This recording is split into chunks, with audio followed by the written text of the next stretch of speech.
മഹാബലിയുടെ കഥയിൽ മഹാബലി എല്ലാം ഉള്ള ആളായിരുന്നു, ഒരുപാട് നന്മയുള്ള ആളായിരുന്നു, സമത്വമുള്ള ആളായിരുന്നു, ധർമ്മിഷ്ഠനായിരുന്നു, ദാനം ചെയ്യുന്ന ആളായിരുന്നു.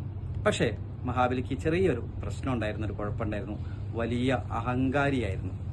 ഒരാൾ എത്ര ധർമ്മം ചെയ്താലും ദാനം ചെയ്താലും അയാൾ അഹങ്കാരിയാണെങ്കിൽ അത് അയാൾക്ക് നാശം ചെയ്യും. ആ മഹാബലിയുടെ അഹങ്കാരത്തെയാണ് വാമനൻ ഇല്ലാതാക്കിയത്. മഹാബലി വലുതായിരുന്നു, വാമനൻ ചെറുതായിരുന്നു. ചെറിയ ഈശ്വര അംശമാണ് വലിയ നമ്മളെ അഹങ്കാരത്തെ ഇല്ലാതാക്കുന്നത്. ഞാൻ എന്റേത് എനിക്കുള്ളത് എന്നുള്ള 3 കാര്യങ്ങളാണ് ഏതൊരു മനുഷ്യനും ആപത്തുണ്ടാക്കുന്നത്. അല്ലെങ്കിൽ ഏതൊരു മനുഷ്യന്റെയും എല്ലാ പ്രശ്നങ്ങളുടെയും മൂല കാരണം ഞാൻ എന്റേത് എനിക്കുള്ളത് എന്നുള്ള ചിന്തകളിൽ അടിസ്ഥാനപ്പെടുത്തിയാണ്.